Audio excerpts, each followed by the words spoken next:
হ্যাঁ আপু, রান্না হয়েছে। বাবার দায়িত্ববোধের জায়গাটা অনেক বিশাল। শাকিব খান যেভাবে অপবিশ্বাস এবং জয়ের সঙ্গে কথা বলে, সম্প্রতি ঈদ আড্ডায় অপবিশ্বাস হুবহু শাকিব খানের মতো কণ্ঠ দিয়ে তা প্রমাণ করে দিলেন যে তিনি কতটুকু অন্তরে অন্তঃস্থল থেকে শাকিব খানকে ভালোবাসেন এবং শাকিব খানের কত বড় ফ্যান এবং ভক্ত।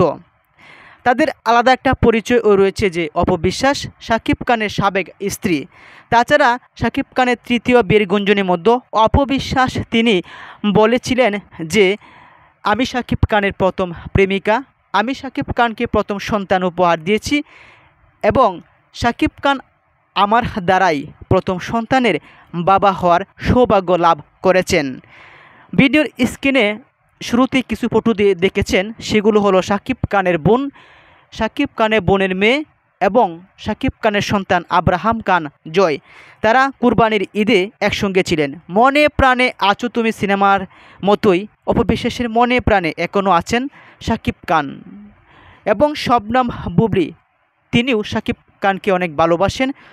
বজগিরি সিনেমা থেকে বুবলি এবং শাকিব খানের জুটি হয়েছিল, আর তখন থেকে প্রেম থেকেই বিবাহ বন্ধনে আবদ্ধ হন। যদিও এবারের ঈদে শবনম বুবলি শাকিব খানকে নিয়ে স্বামী দাবি করে কোনো সাক্ষাৎকার দেননি। অপবিশ্বাসও শাকিব খানের স্বামী দাবি করে এমন কোনো সাক্ষাৎকার দেননি। তবে অপবিশ্বাসের ইশারা ইঙ্গিতে আমরা বুঝেছি যে শাকিব খান এখনও অপবিশ্বাসকে কতটুকু ভালোবাসেন বা তারা একসঙ্গে আছেন কি না, এই সাক্ষাৎকারেই তার প্রমাণ দিয়েছে। যদিও অপবিশ্বাস স্পষ্ট করে বলেননি যে শাকিব খান এই ঈদে কী উপহার দিয়েছে বা আব্রাহাম খান জয়কে কী উপহার দিয়েছে। এটা বলেছে যে উপহার হিসেবে আমি জয়কে পেয়েছি, এটাই সবচেয়ে বড় উপহার, এটাই বলেছেন এবারের ঈদের সাক্ষাৎকারে অপবিশ্বাস। শবনম বুবলিকে প্রশ্ন করা হয়েছিল যে এবারের ঈদে শাকিব খান আপনাকে কে দিয়েছে।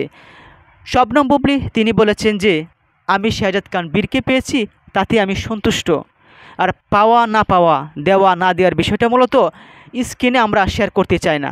এর পূর্বে অপবিশ্বাস এবং শবনম বুবলি দুজনেই স্ক্রিনে শেয়ার করেছিল যে কার সংসার কেমন কাটছে বা তারা শাকিব খানের স্ত্রী এখনও আছেন কিনা বা তাদের ডিভোর্স হয়েছে কিনা। তখনই তৃতীয় বিয়ের গুঞ্জন ছড়িয়ে পড়েছিল এবং শাকিব খানের পরিবারের মুখেও বিভিন্ন জবাবদিহি করতে হয়েছে। শুনেছিলাম যে দরজা বন্ধ হয়েছে শাকিব খানের পরিবারে শবনম বুবলি এবং অপবিশ্বাসের। সম্প্রতি শাকিব খান তিনি 235 কোটি টাকার মালিক। তবে এই মেগাস্টারকে জড়িয়েই অপবিশ্বাস এবং শবনম বুবলি তারা জীবনের নতুন অধ্যায় খুঁজে পেয়েছিল। আজ তারা সফল। ফেসবুকে social media million million view অপবিশ্বাস এবং শাকিব খানের এবং শবনম বুবলির ভিডিওতে। শবনম বুবলি এবং শাকিব খান তাদের সফলতার নৈপথ্য হলো তাদের সাবেক স্বামী শাকিব খানই। তবে আমার মনে হয় উনি বিজনেসম্যান হলে খুব ভালো করতেন। সম্প্রতি একটি সাক্ষাৎকারে শবনম বুবলিকে প্রশ্ন করা হয়েছিল শাকিব খান যদি নায়ক না হতেন তাহলে কোন অবস্থানে ওনাকে সবচেয়ে বেশি ভালো লাগতো। শবনম বুবলি তিনি বলেছেন উনি যদি একজন বিজনেসম্যান হতেন তাহলে অনেক ভালো লাগতো, মানাতো।